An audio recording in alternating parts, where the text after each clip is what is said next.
आणि परिवहन मंत्री पदाची जबाबदारी स्वीकारल्यानंतर आता प्रताप सरनाईक यांच्याकडून ठाण्यामधील खोपट बस स्थानकाची पाहणी करण्यात आली आहे। खोपट बस स्थानकामध्ये कर्मचाऱ्यांसाठी सुविधा नसल्यामुळे सरनाईक नाराज पाहायला मिळाले। पहिल्या पाहणीवेळी कारवाई करणं उचित नाही असं देखील सरनाईकांनी यावेळी म्हटलंय। सुविधा उपलब्ध करण्यासाठी प्रशासनाला 1 महिन्यांचा वेळ दिल्याची माहिती देखील सरनाईक यांनी दिली आहे। सरनाईक सर, तुम्ही पहिल्या दिवशी आज खातेवाटप झाला आणि पहिलेच तुम्ही ॲक्टिव्ह मोडमध्ये आलात। खूप सारं समस्या एसटी महामंडळामध्ये त्या तुम्ही पाहणी केली, काय सांगाल? मी अतिशय नाराज आहे। मला असं वाटलं होतं की मुख्यमंत्र्यांनी इन्स्ट्रक्शन दिल्यानंतर त्या सगळ्या सुविधा आता प्रवाशांना आणि आमच्या एसटी कर्मचाऱ्यांना मिळाल्या असेल, परंतु काही मिळालं नाही। पिण्याच्या पाण्याची असुविधा आहे, शौचालय अतिशय दुरावस्थेमध्ये आहेत, गरम पाणी थंड पाण्याची व्यवस्था नाही आहे, खोटी उत्तरं मला दिली गेलेली आहेत।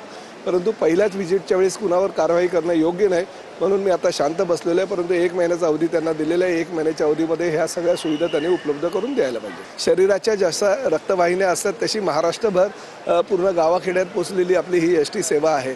ती सर्वसामान्य जनतेपर्यंत कशी पोहोचेल, त्यांना सुविधा कशा मिळतील, जास्तीत जास्त प्रमाणामध्ये सुविधा मिळणारी ही परिवहन सेवा ठरावी माझ्या कार्यकाळामध्ये, असं मला वाटतं। ठाण्याला स्थानिक पालकमंत्री नव्हता, आता तुमच्या शनी लोक स्थानिक पालकमंत्री म्हणणार का ठाणे? प्रताप सरनाईकना पालकमंत्री पदाची गरज नाही आहे, कारण शिंदेसाहेबांनी एवढं मोठं खातं दिलेलं आहे की त्या खात्याच्या माध्यमातून पूर्ण राज्याची सेवा करायची संधी मला शिंदेसाहेबांच्या माध्यमातून प्राप्त झालेली। आणि माझं स्वतःचं जर मत विचाराल तर आणि शिवसैनिकांची भावना जर विचाराल, शिंदेसाहेबांनी ह्या जिल्ह्याला एक उच्च पातळीवर घेऊन गेलेले आहेत। त्यामुळे ठाणे जिल्ह्याचं महाराष्ट्राचं नेतृत्व त्यांनी करावं, पण ठाणे जिल्ह्याचं पालकमंत्रीपद त्यांनी स्वीकारून ह्या ठाणे जिल्ह्याला भरपूर सुविधा जशा पूर्वीच्या काळामध्ये त्यांनी प्राप्त करून दिलेल्या आहेत तशा सुविधा प्राप्त करून द्यावा अशी माझं मन मला सांगतं।